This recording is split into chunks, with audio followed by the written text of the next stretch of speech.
ଏହା ଜରୁରୀ ନୁହେଁ କି ତୁମେ କ'ଣ କହୁଛ କିମ୍ବା ତୁମର ଦୃଷ୍ଟିକୋଣ ସମସ୍ତେ ବୁଝିବା ଦରକାର। ତୁମର ମନ ସଫା ଅଟେ, ସ୍ପଷ୍ଟ ଅଟେ, ଏହା ତୁମେ ଜାଣିଛ ଏବଂ ମୁଁ ଜାଣିଛି। ତେଣୁ ସମସ୍ତଙ୍କୁ ବୁଝାଇବାର କୌଣସି ଆବଶ୍ୟକତା ନାହିଁ କି ଜରୁରୀ ନାହିଁ। ଅନ୍ୟମାନଙ୍କ କାରଣରୁ ତୁମେ ନିଜ ଲକ୍ଷ୍ୟରୁ ତୁମର ଧ୍ୟାନ ହଟାଅ ନାହିଁ କି ସେମାନଙ୍କୁ ବିଭ୍ରାନ୍ତ କରିବାକୁ ଦିଅ ନାହିଁ ଏବଂ ସେମାନଙ୍କ କାରଣରୁ ନିଜ ଭିତରେ ଥିବା ଆତ୍ମବିଶ୍ୱାସକୁ ମଧ୍ୟ ହରାଅ ନାହିଁ।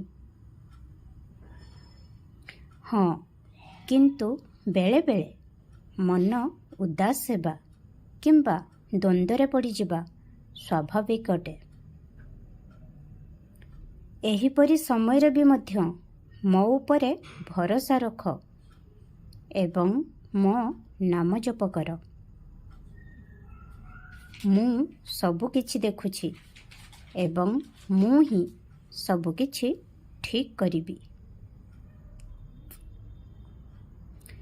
ଯେଉଁ କଥା ତୁମକୁ ଚିନ୍ତିତ କରିଥାଏ ସେସବୁକୁ ସେହି କଥା ଦ୍ୱାରା ବଦଳେଇ ଦିଅ।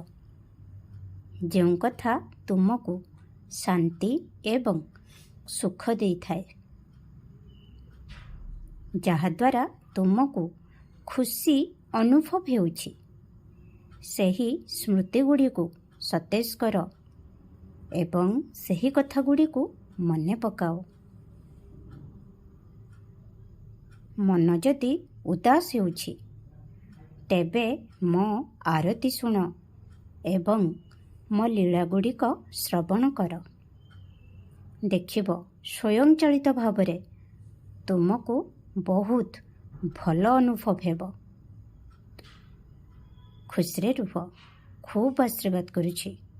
ଆଜିର ଦିନଟି ତୁମ ପାଇଁ ଶୁଭମୟ, ମଙ୍ଗଳମୟ ହେବ। ତୁମେ ରୋଗମୁକ୍ତ ହେବ। ଓମ୍ ସାଇ ରାମ, ଜୟ ସାଇ ରାମ।